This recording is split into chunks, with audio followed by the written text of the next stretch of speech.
Well, hello there, and welcome to Take Two with Jerry and Debbie. I'm Debbie Georgiani, and you have me today. Jerry will be back tomorrow, so I expect you to call in because the Take Two family always shows up in a great way when we put forth the question or the topic. You guys take it away. You always have. You always will. The number to dial is 833-288-3986. Okay, that's the number to call in, and you'll speak to Matt Gabinski. We have Ace McKay at the controls. He's our producer, and we have Jeff Burson on social media. Jeff is an expert on social media, so he will retrieve all of the comments. And I'm waving to you guys. Get your chats going because this is going to be, I think, a very interesting conversation today. And we have a special pop-in guest. Okay, I feel like Mr. Rogers' Neighborhood. You know, who's behind the door? So we got a special guest. He is a friend of Take Two's, and you guys know him and love him, and you always love when he comes on the show. So we'll bring him on in just a minute. I just wanted to give the number again because Matt is waiting to answer the calls to this question. Are you ready? Get ready to dial. Is Halloween a harmless celebration? Is Halloween a harmless celebration? That's the question I'm asking today on Take Two. Okay, start dialing. 833-288-3986. As I'm listening to my next door neighbor who has this gigantic, 14-foot monster on the front yard that every time you walk past the house, it has these red eyes that light up and it screams at you. Okay, that is what I've been living next to for the past month. So is Halloween a harmless celebration? 833-288-3986. Okay, so we'll get started right away because in this hour, it's probably going to go very fast with the discussion. We got a lot to go over and learn and talk about Halloween.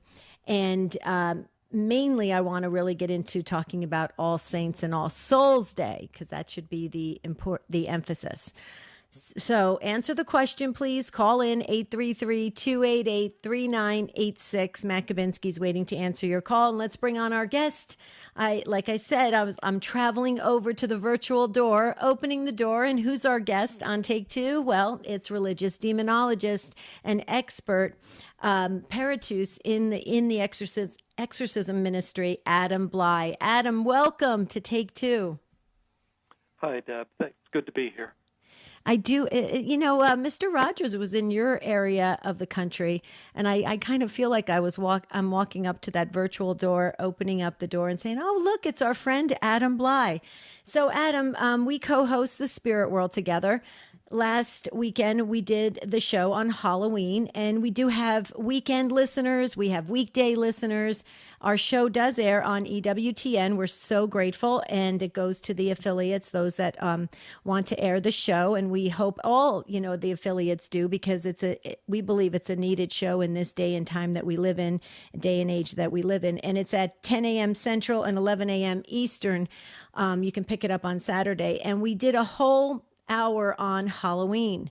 And so, Adam, I asked you if you would jump in to Take Two on the day before Halloween tonight, and it's very important that we talk about it. And can you give us kind of a little bit of a Reader's Digest version in the next couple minutes? We'll hit the pause button. We'll get some of our Take Two family on the phones, and maybe they can ask you some questions.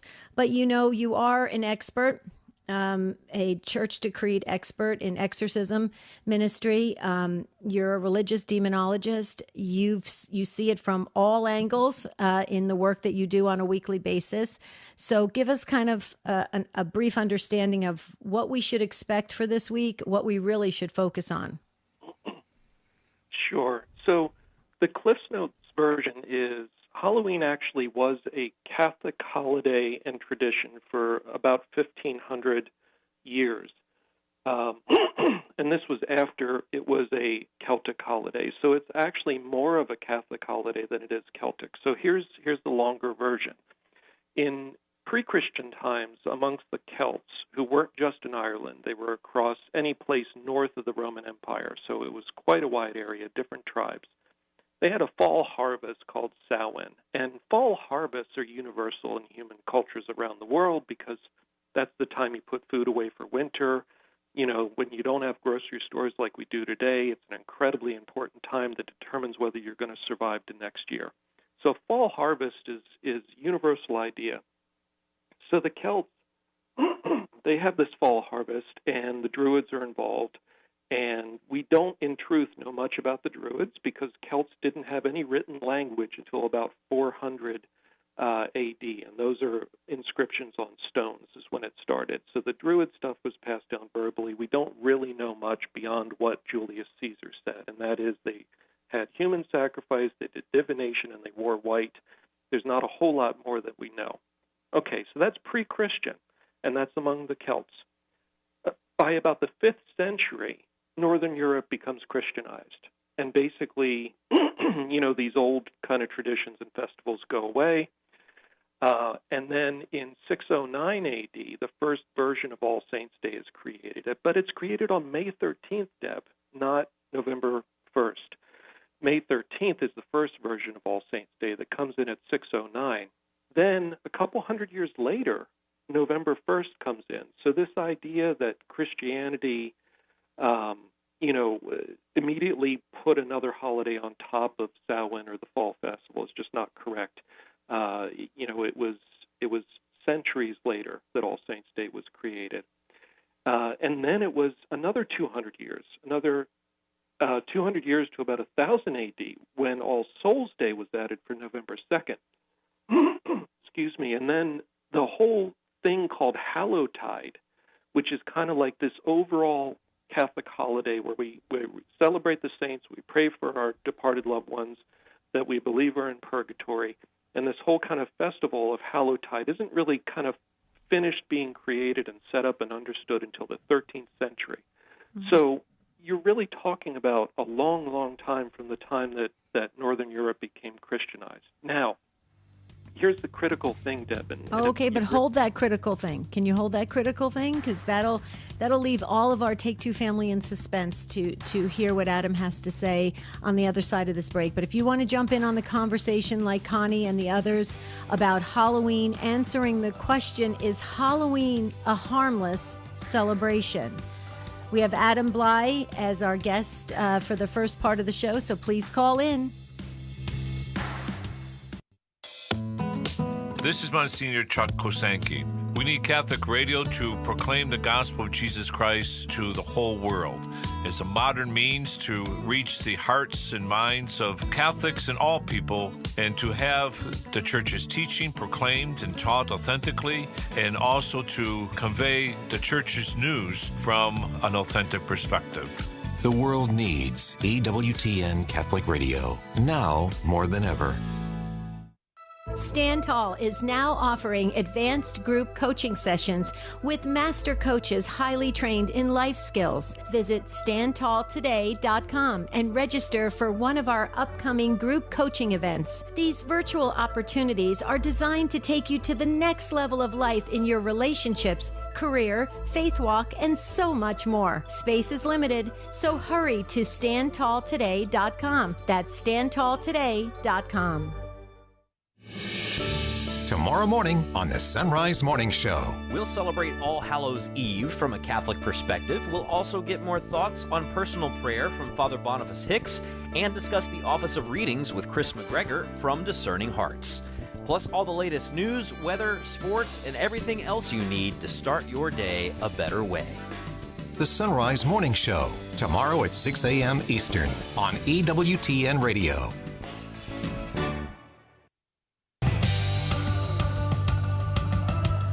This is what we're discussing today on Take Two with Jerry and Debbie. Only you just have me today, but we have Adam Bly, who's our guest, and I have you, the Take Two family. So you got to call in, answer this question. Is Halloween a harmless celebration?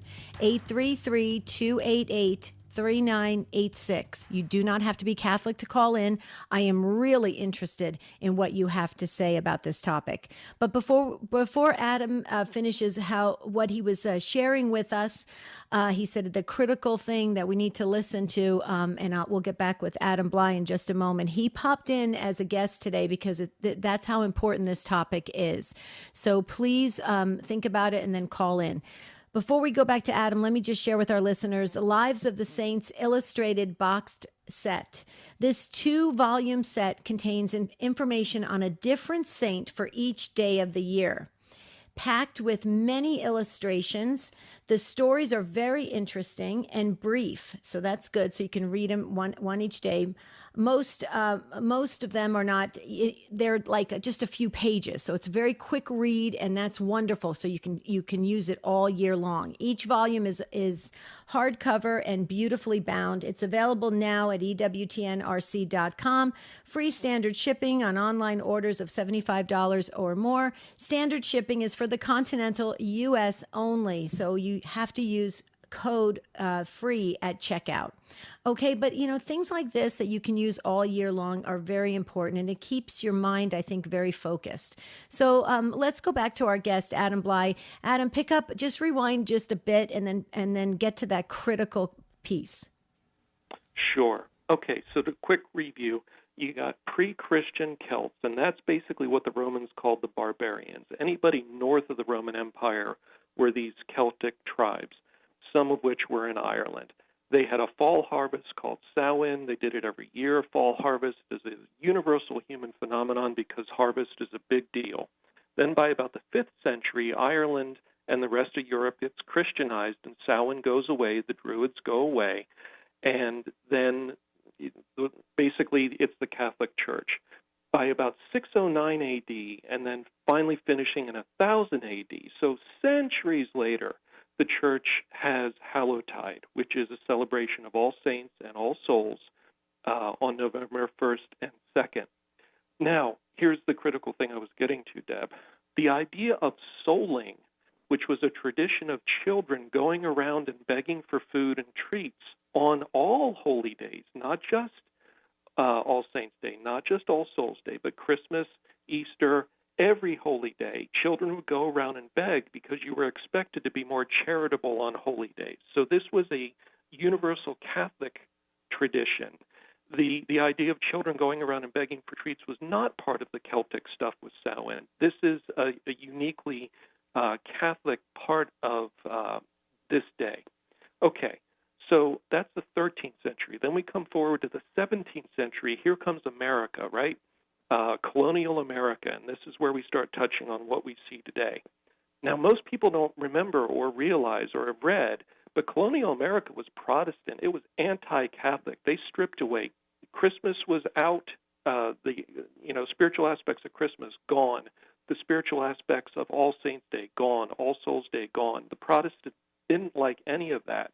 And what did remain was the vestige of the Harvest Festival, which was still important in colonial America because we still didn't have grocery stores. We still had to grow our food, and winter was rough. Okay, so here we are, Protestant colonial America, and basically we just have a Harvest Festival because we had 1,500 years, Deb, 1,500 years of the tradition of souling where children begged on holy days, some of which was All Saints' Day and All Souls' Day, gets removed. Then we skip ahead about a century more, and the Irish immigrants start coming to America in the 1800s. They bring some very vestige echoes of their old fall festival, and basically they brought the idea of kids playing pranks with them and a little bit of the dressing up. That is basically a faint echo from 1,800 years previously. Around the same time, 16th, 17th century, the Catholics start coming to America in greater numbers, and they start bringing back All Saints' Day, All Souls' Day, and the idea of souling, which was a Catholic idea, and that gets blended with the Irish bringing an echo of their festival back. And then to finish the story, in the 1800s, we have Gothic horror becomes a thing, Dracula, Frankenstein, vampires in general, and then later horror movies become popular in Western culture. And that gets combined with middle-class America after World War II and our ability to have excess and have frivolity, and a lot more income. And that's where the idea comes back of kids begging, the candy, and basically the modern version of Halloween. And these are all the layers that build what we call Halloween today. Mm-hmm, mm-hmm. Okay, you did a great job giving us the like how you said, the Cliff Notes version of it. But let's hear what Connie has to say. I want to keep, if you can, you said you could maybe stay with us the first part of the show, but we are a live call-in show, a very wonderful, welcoming platform. Matt Gabinski's waiting to answer your call. Jeff Burson is at social media. And of course, Ace McKay, our producer, is at the controls. But we need to hear from you. So weigh in on this, ask the question, or make your own personal comment and observation of this Halloween holiday. It's very commercial. We know that. We've got that part of it. It's also very twisted in many ways. And Adam's going to get into that in a moment. But we need to hear from you. So here's the number, 833-288 3986. We thought this was so important because when the Spirit World aired this weekend, we were flooded with a ton of comments about the show. And I said, Adam, we're so close to Halloween. It's tomorrow. We really have to have you back on for our weekday listeners so that we can get educated very quickly on this event. 833-288 3986. Please call in. You get to listen live after you talk to Matt Gabinski, so you're not going to miss anything. But Adam, if it's okay with you, let's go to Connie, who's been waiting very patiently in Alberta, Canada. And Connie's listening on Sirius XM 130. Hi, Connie. Welcome to Take Two. Hi, can you hear me? Yes, just really talk. Yes, go right ahead. Oh. Hi. Perfect. So, it's the first time I've called in on this, but I've been listening to EWTN radio on my drive. I just became a new Christian, so I've learned a lot since June, and I've always knew that, on a spiritual level, that Halloween is not a harmless celebration or harmless, whatever. Mm-hmm. I was born into a Catholic family, and I was had a rough childhood. Stepped away from Jesus when I was a teenager for a couple years, and then had, I believe, a spiritual attack from the enemy, and that's when I came back and started believing again that, I can't be an atheist. I couldn't be an atheist because it was just so much more beyond me, right? Mm-hmm. So, I became a new Christian in June. I've learned so much just listening to EWTN about things that, I've been spiritual. I've looked at different practices, but I've learned so much about how I need to honor Jesus, and a lot of the things that I thought were harmless, weren't actually harmless. There was a lot of things that I was doing that I didn't even know were, considered, not very Christian, or that were, sinful. So I'm really learning a lot. And so I believe that Halloween is not harmless at all.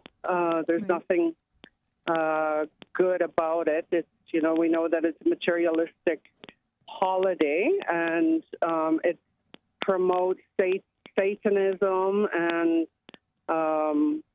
it's right from kids to adults, that are trivializing, spooking people, and horrifying people, and it's just I don't like it. Right. Well, Connie, thank you so much for making this show the first time you called in, and we just say to you, welcome to the family. That's beautiful, and I love how you said you are in your Christian faith. So that means that you're going to dive deeply, right, with Christ and in the scripture. So that's wonderful. And listening to EWTN can certainly help in that area, because we are a resource for you. And with 24 hours a day, 7 days a week of broadcasting the gospel message with charity and clarity, I think that is so important. So thank you, Connie. So you're talking about how it has twisted into this horror thing, and really become a day when the Satanists have their practices. Okay, so Connie, I'm going to go ahead and put you on hold, and I want you to listen to Adam, okay, about this, because that is perfect timing of how Adam can talk about now the modern day version and what's really happening. Adam? Sure, Deb. So, yeah, thanks, Connie, for calling in. Basically, the very recent layer of kind of the horror aspect of Halloween, as we said when we went over the history of it, really came in the 1800s with the idea when Gothic horror became popular in the West. Halloween, in terms of the last 1,500 years, was a time that children went around begging because it was a holy day, the eve before a holy day. And of course, not all kids wear demonic or scary costumes. In fact, a lot of the very young kids wear something innocuous like a princess or other things.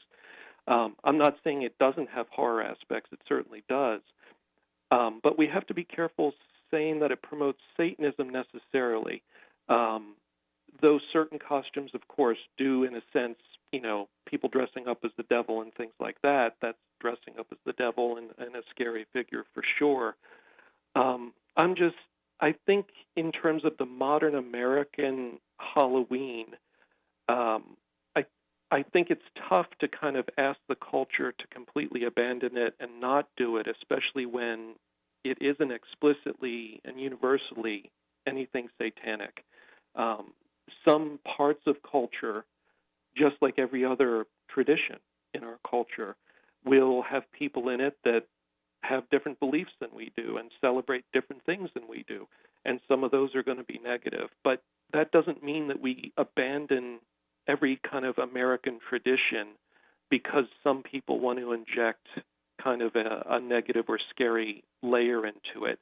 I think it's kind of how we choose to celebrate Halloween, and just pointing out, we don't have to do it in a scary way, right, or anything that looks satanic or demonic, and to remember that it primarily has been a Catholic time for Holy Day. So real quickly, Adam and Connie, if you're listening, please listen to this follow-up question. So, because it's actually coming in on social media. This idea of if we enter into this celebration, because it is an American kind of event and stuff like that, okay, are we promoting the demonic activity? Are we encouraging the demonic activity? Because, people are seeing even headlines of that horror films can be a gateway to demonic influence. So when we participate even on an innocent level, or we participate on a cultural level, are we promoting Satanism, Adam? I don't think we're promoting Satanism. I think that's probably taking it a little too far. Like I said, some people dress up as the devil and want to promote Satanism. But that doesn't mean we should throw out the entire holiday. I think just kind of a common sense approach to it, given that this is an American institution and a major holiday now that is not universally demonic or satanic. Yes, Satanists and witches do stuff on these days because they have the illusion that they're participating in a pre-Christian religion, which it's not. But that doesn't mean that we throw out the whole American holiday. I would just say, don't dress up in negative and particularly scary ways, and remember the 1,500 years of this being a time for people to be charitable towards children, and All Hallows maybe Eve. remind people of that layer of it, as opposed to kind of giving up that territory to the bad and saying, okay, we're going to withdraw from this and let evil completely dominate it and run it themselves, when this for 1,500 years has been a Catholic event. I think to give that up because some people are celebrating the demonic with it is kind of giving up part of the cultural war. Right. Right. Wow. Well said. Connie, does that kind of put it into perspective? Yes. Yeah, it does. It does make me understand. I missed part of the first radio, the first part about it, and I do recall, having some of that history. And thanks for that explanation. I know. Yeah. Thank you. I had chose not to, participate in than giving out candy. Sure. No. Sure. Well, Connie, we're going to have to let you go at that because you hear the music. Thank you so much for calling in from Alberta, Canada. Call us again, Connie. Thank you. Adam, I know you got to get going because you got a busy week planned at your work that you do for the Diocese of Pittsburgh. So thank you, Adam, and I'll see you again on Saturday, okay? God bless you. Thank you, Adam Bly. Okay, call in if you think, ask the question, answering the question. This month's devotion is to the Holy Rosary. St. John Paul II called the Rosary his favorite prayer, saying, "We meditate with Mary upon the mysteries which she as a mother meditated on in her heart." The Rosary is one of the most cherished prayers of our Catholic Church. That's why EWTN Radio brings you the Holy Rosary twice each day, mornings at 5:30 Eastern with Mother Angelica, and evenings at 9:30 Eastern with Father Benedict Groeschel. Join in this devotion to Mary and strengthen your connection to Our Lady with rosary beads, bracelets, boxes, pouches, and rings. Available at EWTNRC.com. This is a Pro-Life Minute with doctors Stephen and Gracie Christie. Steve, what do you say when you hear this very common pro-choice argument? An embryo or fetus is just a part of a woman's body, and a woman can do whatever she wants with her own body. Right, the classic body part argument. The embryo is in no way a part of the mother's body. Science clearly defines body part as a structure that shares the same genetic code as the rest of the body, like the appendix or a tonsil or an arm, and it does not direct its own development. The unborn child has a completely unique genetic code. Half the time, it has a different sex than its own mother. And it also directs its own development. So the embryo is clearly a separate living human being residing temporarily inside his or her mother. That's the science of the matter. For more on the culture of life, go to EWTN.com/prolife. Hi, this is Janet Williams. We embrace the essence of feminine spirituality on Women of Grace tomorrow at 11 a.m. Eastern here on EWTN Radio. Now, back to Take Two with Jerry and Debbie. I'm asking the question today, is Halloween a harmless celebration? And I asked religious demonologist Adam Bly to be on for the first part of the show, just to give us the quick Reader's Digest version of the history of the origins of Halloween and then the modern day version of Halloween. And I think I was just talking with Ace McKay, our producer, about this idea that I love the way Adam presents it because he's very balanced in his approach, and that he's basically saying, and he works, just so our listeners, our Take Two family know, Adam works on a weekly basis in exorcism ministry. He's a church decreed expert. It's called a peritus, an expert in exorcism ministry. He has coached priests with well over 1,000 exorcisms. Okay, he's very specialized in this area, very schooled in this area, and he's also the co-host of The Spirit World, heard on Saturdays on EWTN at 10 a.m. Central, 11 a.m. Eastern.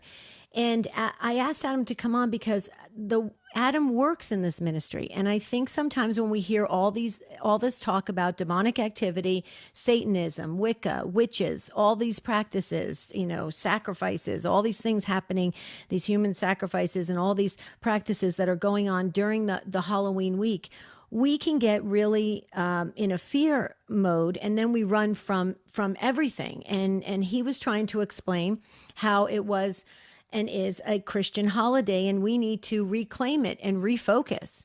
And we need to really basically focus on, and frankly, definitely focus on as Christians, All Saints and All Souls Day. And if we keep that focus and we keep that prayer focus and we get into that place, then the stuff that's happening around us is not going to have as much emphasis. I think sometimes, in life coaching, they talk about what you focus on tends to magnify. It tends to come in a bigger state. And that is true sometimes because we over focus on the negative, and we should really be hyper focused and really laser focused on the positive, and that is God, all things of God. So what does the Take Two family think about that? I just wanted to bring Adam on because I really think it can help us to strike a nice balance with this. So if you want to weigh in on the conversation, now is the time to do it. I'd love to hear from you. Oh, and you know what? Real quickly, before we go back to the phones, I got to do a shout out. I love shout outs. Congratulations going out to 2 more members of the EWTN radio family. Evangelist Radio, serving Summersville, West Virginia, is celebrating, get this, folks, 13 years with EWTN. Think how many souls that Evangelist Radio is reaching. Wow, that's amazing. And Holy Family Communications in Shenandoah, Virginia celebrates 9 years with us. Congratulations, you guys, from your friends here at EWTN. We love you so very much. Keep reaching souls. That is incredible. Okay, so if you want to jump in on the conversation, now is the time to do it because we're going to run out of time. 833-288-3986. And just so you know, folks, because I really don't want to spend the whole entire day answering emails that I can and just say it plainly right now on the show. I personally, Marty and I, we do not hand out candy. We just don't. The reason why is because I am tired of seeing these really horror-based, ghoulish, grisly, creepy costumes coming to my front door. I don't like that. I don't like to see it. I don't like to comment on it. I don't even want to praise the children and young adults sometimes that are wearing those costumes. So we don't give out candy. I put a nice little sign that says, sorry, no candy. And we focus on going to church and prayer and anything and everything that has to do with God. So we try to practice what we're preaching here. So I just wanted to let you guys know that so you don't have to send me emails saying, do you practice Halloween? No. Answer is no. I used to when my kids were little, but I used to have my children dress up as very harmless costumes like an M&M or something like that. Nothing grisly and creepy looking. Okay. Let's hear what Chris has to say in Wisconsin, Sirius XM 130. Hi, Chris. Welcome. Hi. How are you? I'm great. How are you? Great.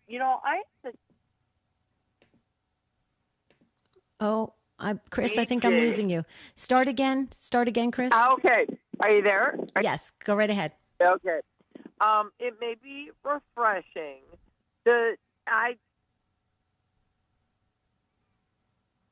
Oh, okay. I'm losing you, Chris. Oh, are you there? Yes. Just stay very still. Try it one more time. All right. I'm staying still. I'm right Okay. here. Okay. Came with their parents, and they were like dorky costumes, like teddy bears and flowers and princesses, and and that's I think that's refreshing. I mean, I don't want to take away because someone's being a devil from the other kids who are being nice and doing the proper things they should do with their parents. Mm-hmm. Mm-hmm. So you're saying you want to just, are you saying we just want to focus on the more, wholesome looking and modest looking costumes? Sure. Yeah. I mean, and if you go back in or even look at like Mexico where they, do the picnics on their parents' graves, etc. This can stretch very far, but I don't think we should take away from the the young kids who are doing teddy bear, like I said, teddy bears, Martian. Don't take it away from them. There's so much negativity right now that they need to go around. They're with their parents or their sisters, brothers, dogs. Mm-hmm. I don't think we should take that away. Well, and that's why, and I think it's part of your comment here when you spoke to Matt Kabinski, that's why a lot of churches are doing the trunk or treats where they are celebrating and they're asking families to come to the church campus. And you have those trunk or treats where everybody gathers together and there is this fun, beautiful, wholesome, innocent, pure way of celebrating something that brings people together. And there's always a connection when you have food, candy especially, because it's a happy food, right? It just tends to make everybody smile when you think of candy. So I would agree with you in that respect. And I think it's beautiful when you see these churches come together and they share a meal together and they play games and have music. And it's really quite beautiful. It becomes a church festival. And that's a way, I believe, in my personal humble opinion, of reclaiming it, taking it back where it belongs. And I agree with you. When we focus too much on the negative, it tends to expand in a way because it overwhelms us. If we focus completely on God, then that is what radiates out into the world. What do you say, Chris? And I agree with you completely. They get their little goodie bag or they play dorky games, when they did like the dig for the fish or remember you pick the fish and yes. All those like kind, normal things. And I think that makes the family happy, the church happy. It brings kids back to the church and along with the family, of course. But Sure. And it's beautiful to always gather around the church campus. I've always felt that way. I think we usually our churches have gigantic parking lots. You can do so many things on those parking lots and have fun bringing families together. And I think it's beautiful. So thank you, Chris, so very much for weighing in on this question today. Is Halloween a harmless celebration? And so you know what? Here, Chris just freed a phone line up, so you're going to have time. If you're listening right now, if you have something to say, like ritual, blah blah blah, and I'm like, no, it's not. It's I was born in Mexico, and that's what we did during Christmas. We went around the houses. People did their rosary and did the baby Jesus, ritual, and then they let us come and they gave us candy. And I told them when I came here to the U.S.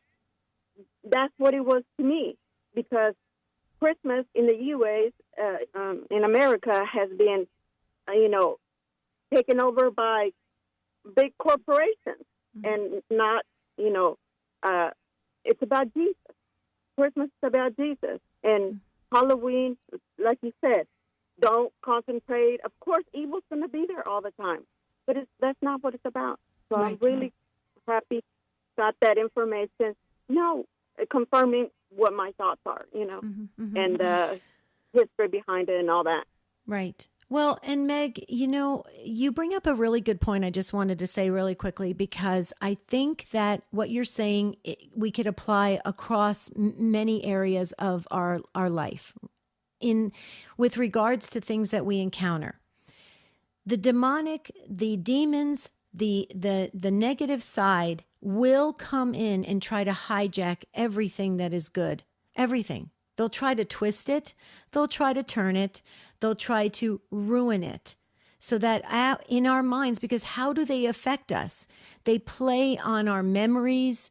They implant certain images that we have seen before. That's why these things about these ghost hunting shows that are on TV and paranormal activity shows and all this junk that's on TV that is being labeled as harmless entertainment, it's not, because it's putting those images in our head, and then it starts to normalize the demonic, which is really bad. But that happens across the board.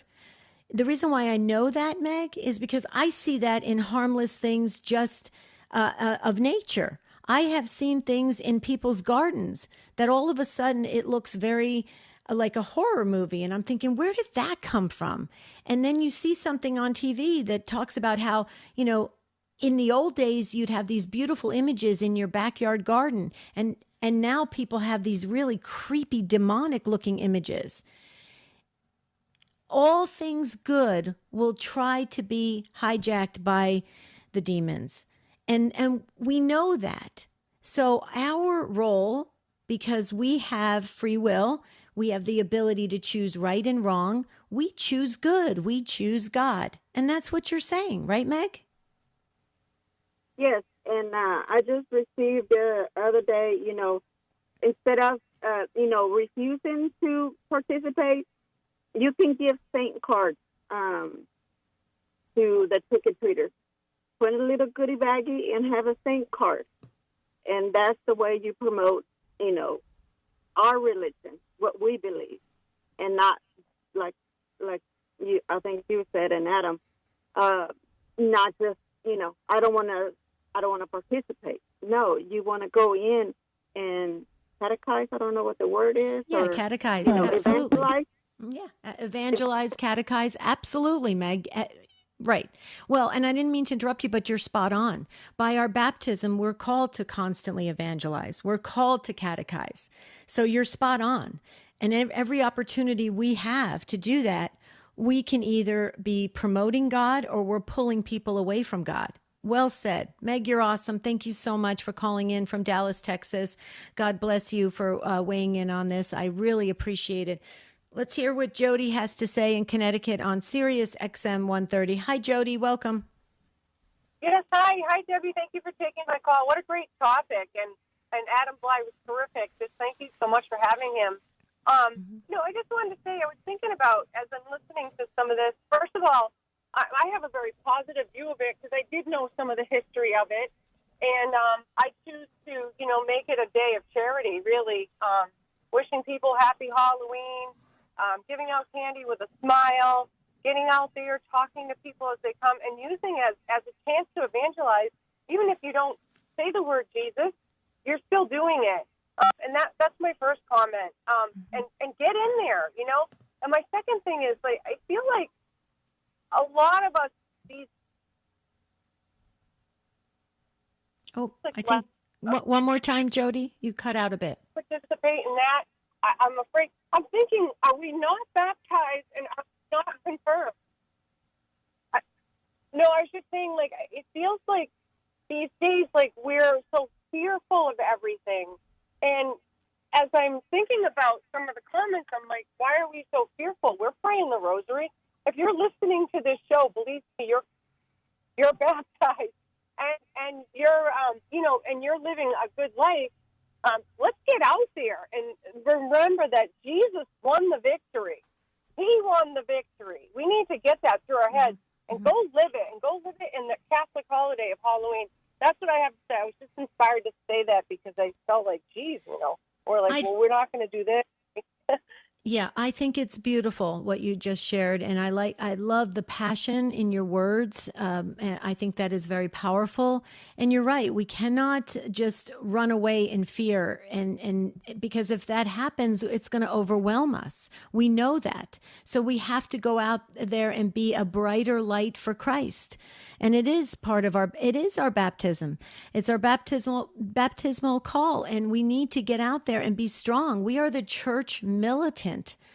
You got the church suffering in purgatory and the church triumphant who made it to heaven, the beatific vision. Then there's the church militant. That's us. So that means we need to be strong and navigate this thing called life in a way where we know the end of the story and we get as many souls there as possible. That's what I believe Catholic Radio is trying to do each and every day. Jody, you're awesome. Thank you. Keep the faith. I love that. Thank you for calling in. We'll get to Valerie and the others in just a moment. Hang on. Don't move. Don't go anywhere. I just wanted to share about the Rome Boys. Listen to this. Tony, the theologian, Chris, the entrepreneur, and Joe, the farmer, are the Rome Boys. In each of their podcasts, they take a timely topic and discuss it from 3 different perspectives. I love that. You can hear Rome Boys as well as faith-filled podcasts from our friends and affiliates across the nation, all in one place. And this week, they will be interviewing the author of 12 Rules for Manliness with author, speaker, ninja, surfer, Bear Wozniak. And all of these are free at EWTN Podcast Central. Visit EWTN.com/radio/podcasts today. Okay, that is so cool. Let's go to Valerie. First-time caller as well, driving through, I believe, the great state of Nevada, Sirius XM 130. Hi, Valerie. Hi. Well, I believe that All Souls Day and All Saints Day should be celebrated. We should be praying for the souls in purgatory. We should be grateful for our saints, and we should try to connect with them. We might have more than one favorite saint.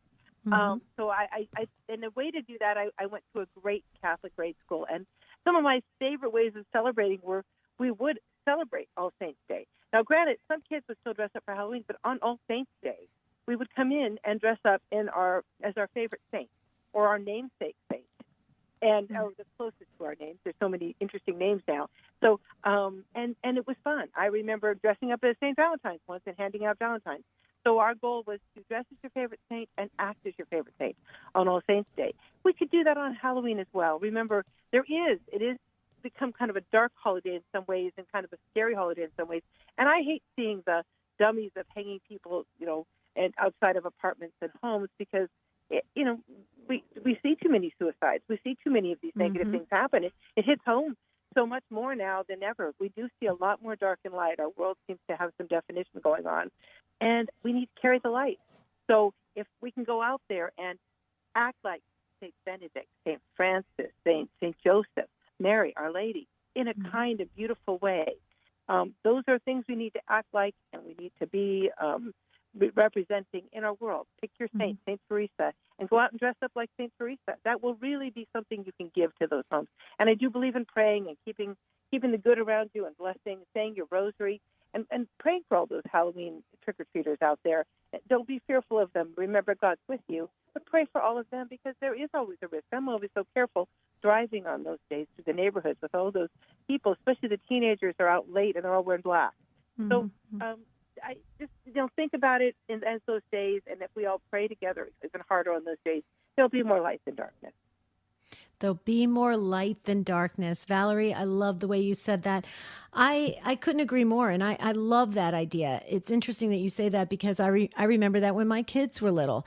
They would dress up as like an M&M or something like that, very benign for Halloween, and then on All Saints Day, they would dress up as their favorite saint, or we would read about their favorite saint.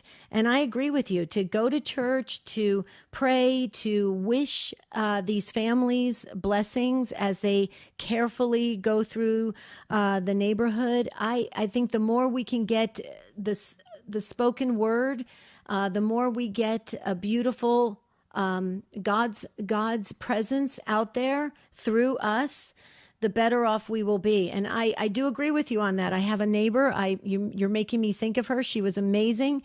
She would have all of the saints things and the holy cards, all of that. But she would take time with each and every trick-or-treater and the families, and that she would talk about God. She would tell them what parish she attends. She would tell them what ministry she was in. She'd say, be careful out there. God bless you. Don't forget to you have your guardian angel beside you. She would remind them of God. So way to go, Valerie. I love that. Thank you for calling in. Okay, safe driving. And we'll get to Mary. We have time for Mary, and Mary is in Detroit, Michigan on Sirius XM 130. Mary, take it away. Yes. Hi, good morning. Good morning. I just wanted to make a couple comments. It sounds like one of my comments follows what was already said. But, yeah, when my kids were little, they dressed up as a popcorn box and a Coke can or Thomas the Tank Engine characters, that sort of thing. But as they got to be school age, we did dress up as saints because we'd have all saints parties to go to the next day. Right. And so we started putting more emphasis on going to the all saints parties, and they enjoyed dressing up and going around the neighborhood. And some people recognized who they were, which saint they were, and some people did not. So that's how we approach the holiday. But I also had another comment. We have some good priests. I'm from the Detroit area, and the day before Halloween is called Devil's Night. And there were lots of fires that were being set throughout the city. Just a lot of bad things going on. And, you have to believe that there was some satanic influence going on.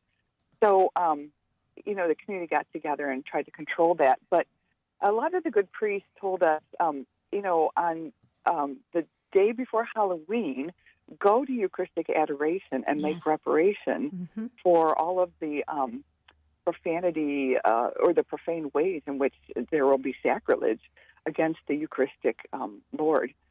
So, we kind of took that approach also. So it really sort of, extended the holy celebration of that week, because we'd pray on Devil's Night, and then we'd, dress up as saints on Halloween. The next day was All Saints Day. We'd go to parties, and then we had All Souls Day, and we'd go to Mass for that. So it just made it a really beautiful holiday. Like, everything was so focused on Jesus. Yeah, a prayerful week. Absolutely. So we take to prayer as Christians. Absolutely, Mary. I know you talked about it was like the Devil's Night. I know in other parts of the country they call it Mischief Night and stuff like that. So just that's what you were referring to, Mary. Thank you so much for weighing in on this. I think I just want to wrap it up for our Take Two family. You guys, I think you guys did beautiful with the comments, the questions, the emails coming in. You can always email us at take2@ewtn.com. But I think it's safe to say we all agree. Let's focus on God. Let's focus on prayer. Let's focus on this beautiful week of All Saints and All Souls, those holy men and women of God that are on the road to the beatific vision, and those that have made it to heaven. How amazing. Let's focus on that. Let's focus on prayer and be Christ out in the world. We always remember that. If we do that, we will have a better world, a better culture, and things will be in proper order. We will have God first, and that He will be our focus, and that light will radiate to everyone. So let's be that light out there, and that is a beautiful thing. I love the Take Two family. You guys are so awesome. You know how to take on every single topic. You do it so well. You are the catechists, and you're incredible. And the cool part about being at the end of the month is we always have Unscripted, and that's kind of a catch-all program where we bring everything together so you can bring anything to the table. Well, almost anything to the table. And we have another special guest tomorrow. You're not going to want to miss Unscripted, and Jerry Usher will be back tomorrow. So I want to thank the show team. Matt Kabinski did a great job. Jeff Burson at social media, you are awesome. And of course, our producer, Ace McKay, incredible. And we love the Take Two family and all the affiliates that carry Take Two with Jerry and Debbie. Thank you so very much. Until tomorrow, have a beautiful and blessed day. And we always ask, St. Joseph, please pray for us. See you real soon.